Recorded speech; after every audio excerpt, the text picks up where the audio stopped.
All right, what's up, gang? We're gonna start doing these videos probably like once a week now. I want to talk about Cleveland sports. Big Cleveland sports fan, and yeah, man. So I'm gonna start doing these weekly Cleveland sports reports, Cleveland sports updates, whatever you guys want to call it. Just got my setup together. So now that I got my setup going, I think it's only right that we start pumping out these Cleveland sports videos. I'll probably throw in some other sports as well, or other teams as well, and just kind of talk about the overall landscape of certain sports. But the main focus is going to be Cleveland sports. I think there's just a lot of interesting storylines. Obviously, I'm a huge fan as well. So I think it's only right that we start pumping out these Cleveland sports videos. So yeah, man, let's get to it. I want to start off. We're about a week removed from the Browns draft. So I want to start there. I'm going to start Browns draft, give you guys a little recap on that. Then we're going to go into Guardians because I'm a massive Guardians fan. They're probably my number one team in the city. So I'm going to talk about their season thus far. Actually got the game on right now. And then we'll get into the Cavs. Obviously, the Cavs are having a ton of success. And they're about to kick off their first game tomorrow. I'm recording this on Saturday. Probably be out tomorrow. So the game will be today then when you guys are watching this. But let's get right into it. We're going to talk Browns draft picks first. Starting out in the first round, they obviously went ahead and traded out of the number 2 pick and took Mason Graham with number 5, but acquiring the first round pick from Jacksonville next year, which is a big piece, which is I think why they did it. And my thoughts personally, I mean, I do like Mason Graham. I think Mason Graham was a great pickup. I think he's going to be great in there with Myles Garrett and obviously Mike Hall Jr. That's going to be a solid defensive front, especially if Mason Graham can come in and produce right away, which is I think what they're hoping he can do, which is I think part of the reason why they ended up trading out of there, because they thought Mason could come in, be successful right away. Obviously, the Travis Hunter was there. He was going to come in and be successful right away as well. Personally, if it was up to me, I probably would have stuck and took Travis Hunter just because of what we obviously ended up doing at the end of the draft, pair up Travis and Shedeur. But that wasn't the case. Obviously, Travis Hunter, I mean, he's not going to win you a Super Bowl. One player can't win you a Super Bowl in the NFL, unlike the NBA where, one or two guys can make a huge difference. So I do like the pick. I do like Mason Graham. I'll probably, in terms of grades, I'll probably give Mason Graham I'll give it a B pick, just because Travis Hunter was there, and that would have been the A for me. If he would have stuck and picked Travis Hunter. So yeah, I'll give the Mason Graham pick a B. He could turn out to be a Hall of Famer. Prove me wrong. Honestly, I hope he does turn out to be a Hall of Famer. But yeah, so that first pick I'll give a B. I was a little upset on night 1 of draft day because I was like, I want to make splashes. I want to make some firework picks, and that really wasn't a firework pick. Mason Graham is the guy that's he's not a sexy pick, but if the results are there, if he produces, then it will be a sexy pick, and it'll be the right pick. So moving right along, we're going into round 2, our first pick of round 2, which was Carson Schlesinger, the linebacker out of UCLA. And again, this was another kind of quote-unquote doozy for me. I was pretty upset by this pick. I didn't understand it. I thought maybe they could have got Schlesinger a little bit lower in the draft. But they ended up taking him at 33, and then after doing some research, yeah, I think it was a good pick. I think Carson Schlesinger, I mean, he came on late last year. He only had 1 full year at linebacker. I've seen some reports of people saying they watched games early on last year and he was kind of a non-factor. They didn't see him. He didn't have his name called in the box score or what have you. But yeah, I mean, I think Carson Schlesinger came on as the season progressed, and especially with JOK, the situation with JOK being where it is, I think it was a great pick. I think Carson Schlesinger is going to be good in coverage. I think he'll be good off the edge. I think he obviously has to put on a little bit more weight. he is 6'2", so he's got a big frame, but how is that going to be him getting around right and left tackles on the blitzing side? And then in terms of speed, I don't know what his 40 time was or if he ran at the combine, but I mean, if he drops back into coverage, is he going to be able to stick with the tight ends or, in an occasional slot situation if he has to stick with one of the guys? I think he probably will be. I think he'll be all right. And, I think he can make a big impact, especially with JOK's future being uncertain. He's a quote unquote undersized linebacker, and the Browns do love the undersized linebackers. So we'll see what happens. We'll see what Schwartz does. But those are two defensive picks, two short Jim Schwartz picks. And we will see as the season progresses how they perform. Obviously, with Mason Graham, I think it might be a little bit more drawn out, a little bit longer of a runway for him. They rotate a lot on the defensive line. These defensive linemen aren't playing every single snap. So it'll be a rotation thing at first. And then, if he can establish himself, I think he'll play a lot more. Moving on to the second round pick. Honestly, I think you could have switched these two guys. You probably could have taken Schlesinger at 36. But there were some reports that teams were trying to trade up to 33 or into the 30s to take Schlesinger. So if that proves true, then I'm glad we did take him at 33. But yeah, at 36, we went ahead and took Quinshawn Judkins, the running back out of Ohio State. Obviously, I'm a massive Ohio State fan. He had a generational run. We had a generational run in the playoffs there. So I think the Judkins. Oh, in terms of the Schlesinger grade, I'll give the Schlesinger pick a B as well, B plus. I would say just because of the uncertainty for me. Yeah. So first two picks like B range. This Judkins pick, I'm giving an A plus, whatever you want to call it, highest grade you can give. I think Judkins was a great pick, and he's going to be our workhorse. And I think they want to get back to that 12 personnel, run the ball down your throat, throw to the tight ends, which leads to the next pick type of system. And I think Judkins fits that system perfectly. So I like the Judkins pick. I think it was a scheme pick, and I think he was one of the top running backs in this class. Obviously, had Ginty go in the first round and Omarion Hampton go in the first round, but I think Judkins will fall right into that class. I know he was later, and he doesn't have the quote unquote speed, but that doesn't always come into play in the league when you're out there playing. So I think Judkins is going to fit right in. He can compete with the best of them. And I think he can compete right up there with Ginty and Omarion Hampton in terms of production. So he's going to be leaned on a lot, especially with, the only other back. Obviously, we drafted another back, but then the only other veteran back in the room is Jerome Ford. It doesn't look like we're going to sign Nick Chubb, as Jerome Ford agreed to take a pay cut and take less money. So it looks like it's going to be a three-headed monster of Judkins, Sampson, and Ford. Moving on to the next pick, like I said, Judkins, A-plus pick for me. Moving on to the next pick, we got Harold Fannin Jr. Harold Fannin Jr., I think this was a great pick as well. I didn't know a ton about Harold Fannin Jr. coming into this. Since then, I've heard all great things. They moved him around the board. They played him in a bunch of different positions at Bowling Green. He's kind of new to the position, and he's a little bit, quote unquote, I guess, undersized for a tight end. But he's got speed, and I think if Kevin uses him in the right way, which, I mean, Kevin's got one of the best offensive minds in football, in my opinion. So I think Kevin will find a place for Harold Fannin Jr.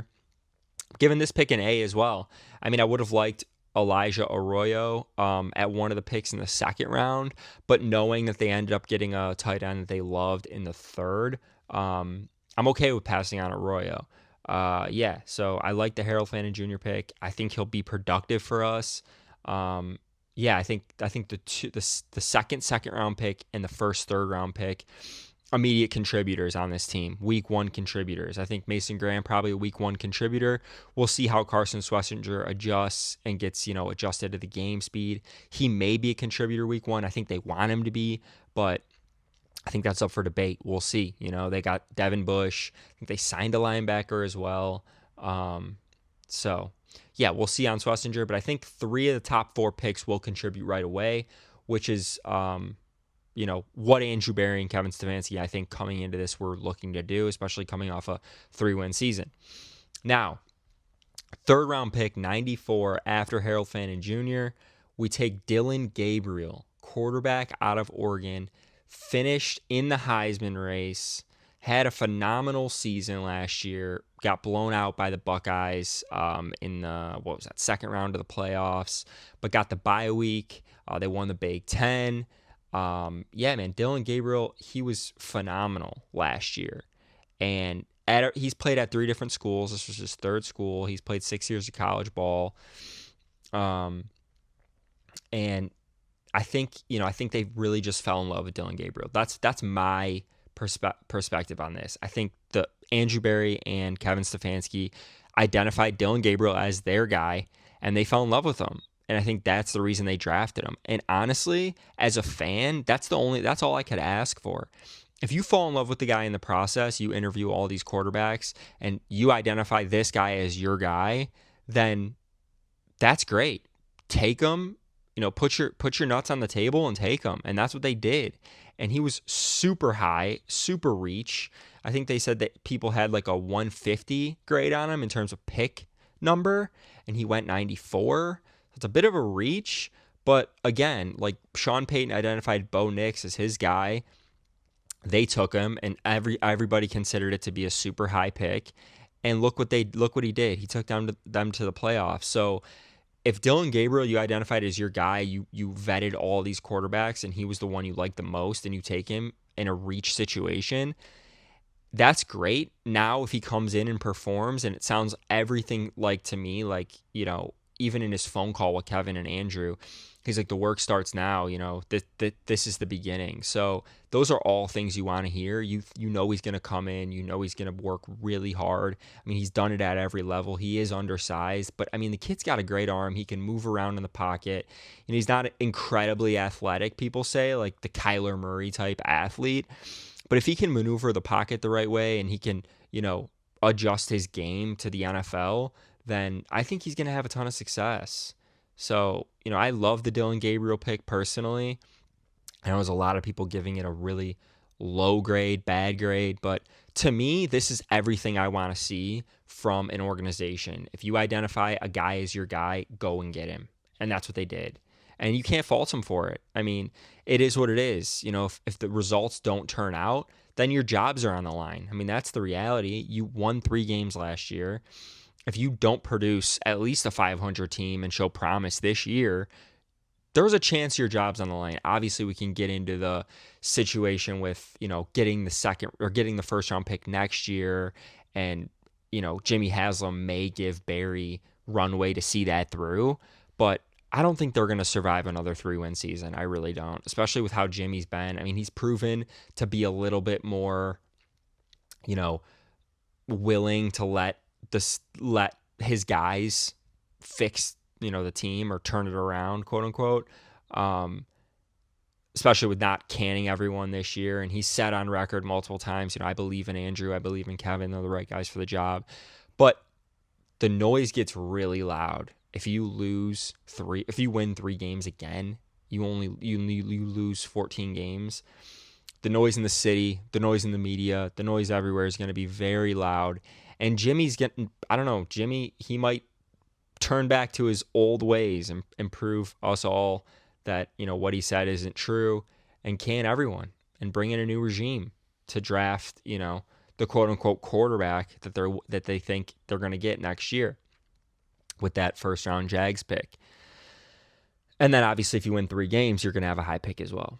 But honestly, the Dillon Gabriel pick for me is an A, because they did what they wanted to do and took the guy that they identified as their guy. So that's why I like the Dillon Gabriel pick. A lot of people hate it, but I'm on the other side of it. I really do like the pick, and I think Dillon can be good, and they obviously think that as well. So I think if that's the case, let them, the football guys do their job, and hope the results pan out. Moving on to the 4th round pick, the second last pick in the Browns draft, we drafted Dylan Sampson, running back out of Tennessee. Ton of high praise on him as well. He's a little bit faster, kind of that speedster back. And I liked this pick as well. I think, the Dylan Sampson pick for me was great. You add depth to that running back room, and he was a guy, again, that they identified as super high on their board, and he fell to the fourth round. And in terms of needs, obviously running back really wasn't a need after getting Judkins and then having Ford and possibly bringing back Chubb. But Dylan still being there at 126, I think it left them no choice but to go ahead and grab him. So I do like the pick. I like taking Dylan Sampson in the fourth round. And I think he's going to come in and work super hard. And I think Judkins and Sampson are going to be that 1-2 punch that we had with Hunt and Chubb. I don't know if you can ever replicate that, magic that we had with them. But I think this is the new regime. And I think these guys are going to come in and produce. I really do, especially in Kevin's system. Kevin gets results out of running backs, and he gets results out of tight ends. So, and we saw it with Joe Flacco playing quarterback. Obviously, they didn't have a great run game that year, but we saw David Njoku ball out in the last 6 games of the season, and that's the scheme that we're getting back to. Whoever's playing quarterback, whether it's Pickett, Gabriel, Flacco, and then the guy I'm going to talk about next. But yeah, I give the Sampson grade, I'll probably say a B. But I do like that, they took the value play on, they had him super high on their board. They kind of just threw positional value out the window, or positional needs out the window, and just went with Sampson here. So I'll give it a B. Again, I give the Judkins pick an A, Fannin grade an A, Dylan grade an A as well. Sampson, I'll give a B. So that's Mason Graham and Schlesinger, I'll give them Bs as well, just because the unknown. And then I'll give Sampson a B. And now moving on to the wild card grade. Shedeur Sanders, at the talk of the town, the talk of social media, the talk of the draft, really. The guy falls to 144, the 5th round, and the Browns trade up. They trade the rest of their picks they have in the draft and draft Shedeur Sanders. This is a guy that was top 5 on everybody's board or maybe not top 5, but top 5 talent on some of the biggest media's boards. And he falls to the 5th round. One of the most unprecedented, craziest turn of events in NFL, I would say, draft history. Deion Sanders' son, Shedeur. Everybody watched him at Colorado. I don't know how many people watched him at Jackson State. I think some people obviously followed his career at Jackson State. But, he had an incredible career at Colorado. First year there, the team was coming off a 1-win or 2-win season or something, maybe I think a 1-win season. And they win like 4 or 5 games. Brutal offensive line. Shedeur takes a lot of bad sacks. And then the next year, last year, he gets a little bit, more transfers come in. They get a little bit better of an offensive line. And Shedeur has a better year. I can't remember how many games they won. But when Shedeur has time in the pocket, and you talk about straight throwing the ball, he's as good as anybody in this draft, and that's including Cam Ward, including Dylan Gabriel. I mean, the talent's there. The kid can throw the freaking ball. I think it's instincts and just it's instincts, decision-making, and, maneuvering the pocket, those types of things, the intangible type of things that is the reason that he fell. And then obviously there's all the stuff in the media about his attitude and, his interviews and all that nonsense. I don't want to hear any of that nonsense, because we've had people with way less of character that Shedeur Sanders, quote unquote, may have. I've heard all great things about Shedeur, but we've had guys drafted way higher that have had way worse reputations. So for him to fall to the 5th round is just asinine to me. Personally, I think he should have gone in the 1st round. But in terms of talent, I think he's a 1st-round talent. And you get him in the 5th round.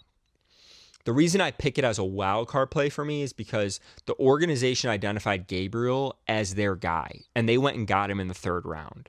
Now you bring in Shedeur in the 5th round, which, again, the Dylan Sampson thing, you had a running back that you drafted in the 2nd, you go and get Dylan in the 4th. But for me, I just don't understand. I mean, I guess they're like, look, he's too good to fall to the 5th round, so let's just go and get him and bring him into the room. But now you have Pickett, Flacco, Gabriel, and Shedeur, And I just don't get it. That's basically where this lies for me. If you would have taken Shedeur in the third and Dillon in the fifth, or Shedeur in the third, and then not another quarterback the rest of the draft, I would have understood it, because I'm like, all right, Shedeur's your guy. You get him in the third. You have Pickett. You have Flacco. You have Shedeur. I get it. But now you add Gabriel, who you quote unquote identified as your guy, and then you go and get Shedeur in the fifth. It just makes the room super crowded, and it might present challenges for the coaching, because the noise is going to be loud by the fan base to put in Shedeur. And if he's not ready to play and the team's struggling, is the owner going to step in? Because was this an owner pick? Because everything points to it being an owner pick. We've seen some things come out recently that say that Andrew Berry started in the fourth round trading up, or making calls to trade up to try to get back into the fourth to take Shedeur. And then it ends up happening in the fifth. Which kind of makes me think maybe, he saw the slide and was like, all right, this is kind of getting out of control. This is getting ridiculous. But to me, it kind of feels like an owner pick. I guess regardless, none of that talk matters anymore. What matters now is what happens going forward. And we've seen on social media, Shedeur's already in Cleveland. He's already working hard. He's running hills. He's going to, high schools, speaking in front of the kids, leading by example, trying to set, positive example, which is great. I mean, that's everything you want to see. And that just makes me, all the signs, in my opinion, point to Shedeur probably beating out Gabriel for the third or second string quarterback in camp. But then you kind of just wasted the Gabriel pick. I loved the Gabriel pick because you identified your guy and you took him. But Shedeur, I think, is a little more talented in terms of playing the position. So, which makes me think he'll probably win the job.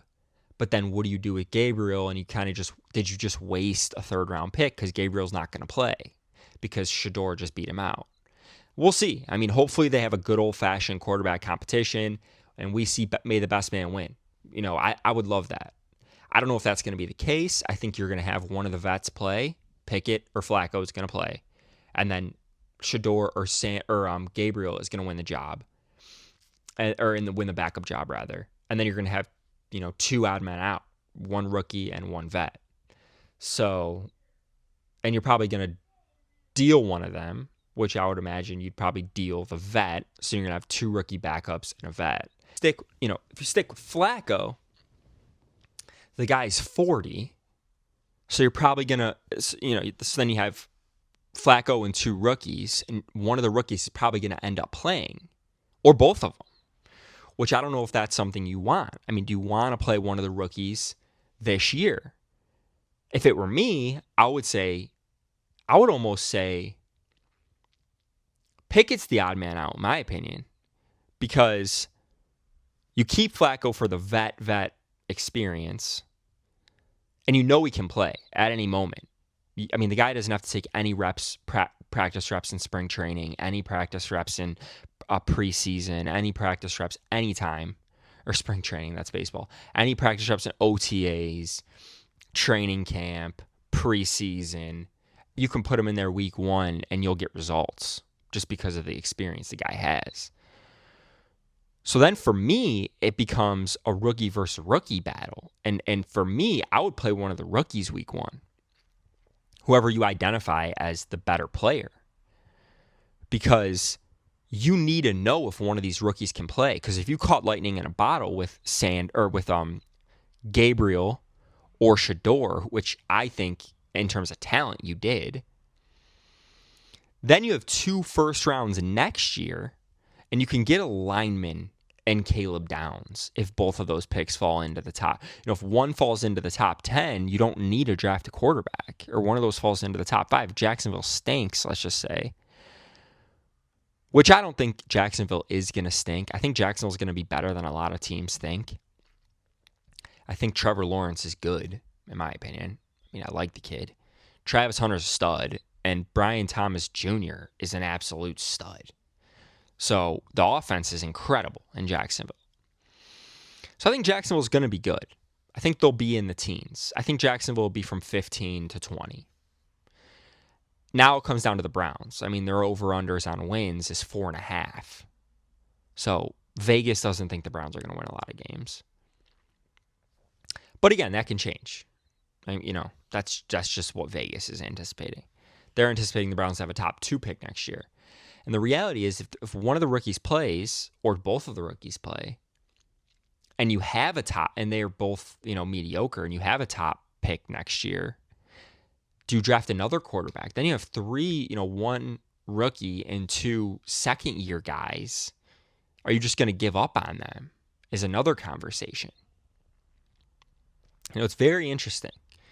To me, I think it's a battle of the rookies, and I would play Shedeur or I would play Gabriel the first 7 games of the season.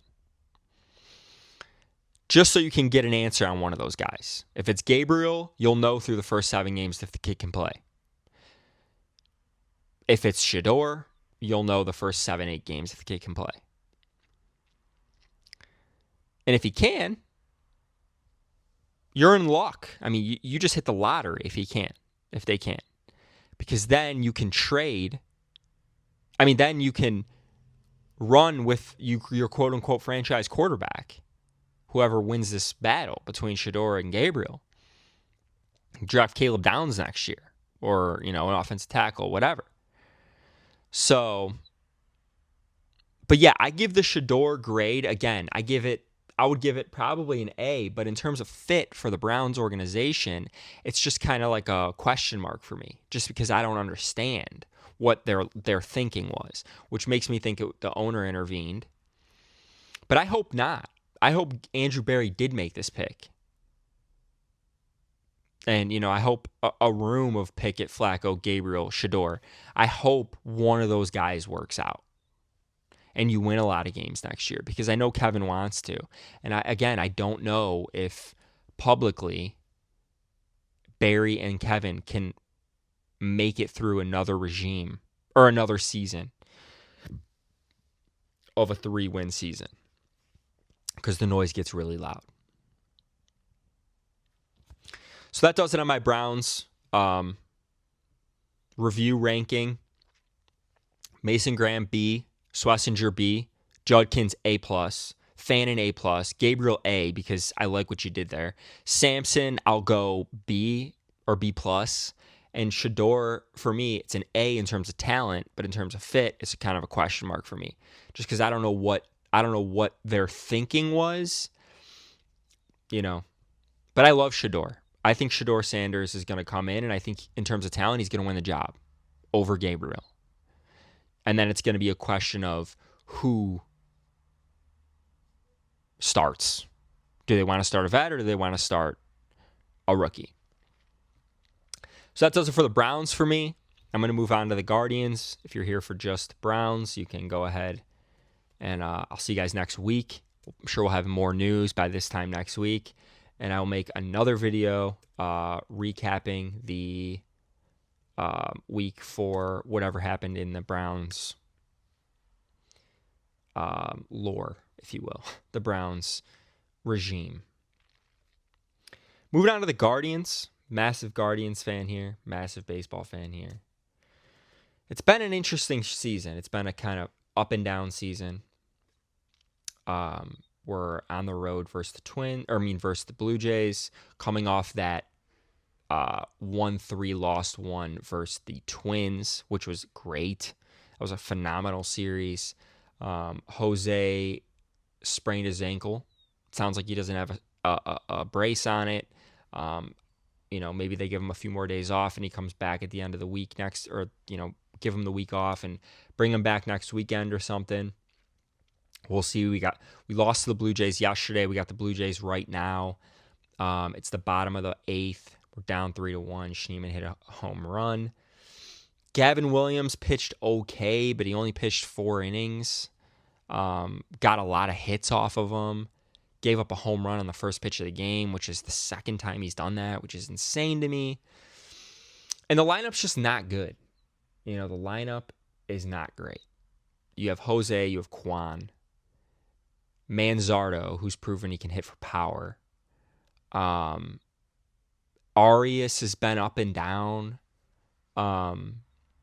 Angel Martinez has hit, he doesn't hit for power, but he's kind of like a Kwan in terms of he hits a lot of singles and doubles. He's been good in the field. But in terms of the lineup, I identify Kwan, Ramirez, Manzardo, and Martinez really as only guys I would play every day, those 4 guys. And the rest of the 5 positions are kind of up for grabs. Second is Arias, Schneemann, who's hitting really well. Schneemann's hitting great the last 15 games. Short, Rocchio, and the other guy. Arias has been short. You could put Will Wilson at second or short, who's hitting okay. But yeah, the middle infield has not been good. Rocchio, Schneemann started out really bad. And Arias is up and down. He swings at a lot of balls. But he can hit for power. He's hit some home runs. He's got, a number of RBIs. I don't know the exact number. I have to pull up the stats here. But Arias has been playing okay. He's a guy who's right on the kind of borderline of everydayer for me. And yeah, center, you have Martinez who could play center, who could play infield if you want. Center's been an interesting conversation as well with Nolan Jones. And right field, Nolan Jones as well is kind of off to a rocky start. John Kenzie Noel striking out a lot. He's not hitting a ton of home runs. Looks like they did put Angel Martinez in. He's playing second in this game, 3-1, bottom of the 8th rather. But yeah, it's kind of been an interesting up and down season for the Guardians. Detroit is off to a phenomenal start. They're 2 games ahead of the Guardians in the in the race for the Central. And there's some guys in the minors who I'm really excited about that I think, have a chance to make this team, especially with so many positions up for grabs, and produce in the summer for us. CJ Kayfus is on a generational run. Crushed through Akron. However many games he played in Akron, smash. He was hitting like 500. They called him up to AAA Columbus. He's only played like 3 games at AAA, and he's hitting like over 500. I think it's only a matter of time before CJ Kayfus is in this lineup. For me, I would have called him up straight from Akron. That's how crazy he was hitting. He is a first baseman, which complicates things with Santana, Manzardo, and then you add him into the fold. David Fry's coming, but he can only DH this year, so he's going to be in that mix too. But Kayfus can play. So, you can put him in the field. Hopefully, he can maybe learn a new position. Or put him in the outfield, possibly in right field. If he's smashing up here. So, I'm excited for CJ Kayfus to make the team. Obviously, in the meantime, you got to stay afloat. You got to stay close to Detroit. And Detroit's got the Angels. They're on the West Coast. They won last night 9-1. Skubal was on the mound. The Angels aren't that great. So, Detroit will probably win again today. They may take a 3-game lead on the Central. You can't spiral out of the Central lead. Obviously, Detroit can go through a lull. Injuries come into play for every team. But you want to stay right there in that 1 to 3 game range. You really don't want to fall below that because then you have to go on a run in the summer, and you got to hope Detroit loses a bunch of games. So for me, I'm excited for Kayfus. David Fry, I think, will be back by the end of May in the DH role, which I think he'll produce for this lineup in terms of hitting. And then you got Chase DeLauder, who's taking live BPs out in Arizona, recovering from that sports hernia. If he goes down to AAA and mashes in the first couple games in AAA, I would bring him up. Don't hesitate. Kwan's the only solidified outfielder in this lineup right now. You got 2 open spots, and if DeLauder's smashing, I would bring him up. If Kafis keeps smashing, I would bring him up too. You have DeLauder, Kafis possibly coming. Valera is coming back. Obviously, Valera hasn't had any major league at-bats yet, but super high prospect. He was number 1 prospect in the Guardians organization, I think in 2022 or 2021. Ton of potential there, and he was smashing in Columbus last year. I would bring up the Valeras, DeLauders, Kafis, Fry's going to be back. So you have 4 guys right there that could potentially be, producers for this lineup. You just got to hope that you can stay afloat while these guys get healthy and then get their swing back in the minors, which is a tough task with this lineup. I mean, the Schneemans, Hedges, Bo Naylor has actually been on a great run in terms of hitting home runs the last 4 days. So if he can keep that up, that would be great for us, because in terms of catcher, you really only have Naylor and Hedges. So if Naylor can become a 250, 270 hitter, hit 20 home runs for us, that would be 25 home runs for us. That would be phenomenal. So, yeah. So I think the Guardians, they're gonna be all right. The pitching is a huge question as well. We have Gavin Williams struggling. Bybee's been good his last couple. Ortiz has been good his last couple. Logan Allen's pitching pretty well, and Ben Lively's pitching pretty well as well. So I think the Guardians will be okay, and obviously you have injured pitchers, pitchers coming back. You have Bieber coming back. You have Means possibly coming back and pitching this year. So you're going to get help in the rotation. You're going to get Bieber up there. If Williams keeps struggling, maybe you replace him with Bieber, or if Allen spirals off the tracks, you're going to get Bieber in there. So Bieber's going to make this rotation, obviously, at some point. Once he's healthy, he's going to be in there as the ace or the second guy. So one of these guys is going to fall out of the starting rotation. It's just a matter of who it's going to be. And then you're going to have Means possibly come back at the end of the summer. And we'll see if he can get back to a, starting caliber level. But that's going to do it. I'm just going to talk Browns Guardians for this. We've been going kind of long here. But yeah, I think the Guardians will be all right. They just got to stay close to the Tigers. And in terms of the Browns, I'm excited about the draft class. Again, an overall grade on the draft class, I'll give it a B+, because I love the positional players. Mason Graham killed the Buckeyes both times we played them, when he was there, which is a positive because the Buckeyes were loaded. But I'm still a little bit kind of up in the air on the defensive tackle take. We'll see how it pans out. Schlesinger is a wild card for me. And then the 2 quarterback situation was a little bit of a head scratcher for me as well. Both guys are talented. I love Shedeur Sanders. I think he has first round talent. I think he's going to come in and be phenomenal. And Dylan Gabriel, you identified him as your guy. So obviously you think he can be phenomenal. And if that's the case, then, if he does come in and he is that guy for you, you hit a home run. So just Guardians and Browns talk for me today. Cavs do play tomorrow. I'm going to try to jump on here and get a Cavs kind of rundown right before the game and post that tomorrow right before the game. So if I can get that out tomorrow before the game, I will. If not, we'll talk Cavs next week on the Cleveland Sports Weekly Talk after we've had a few games of the Indiana versus Cavs series. But that does it, y'all. Signing out, and I'll be back next week. I'm excited, man. I'm excited for these videos to talk Cleveland sports. So tune in if you're a Cleveland sports fan. Peace.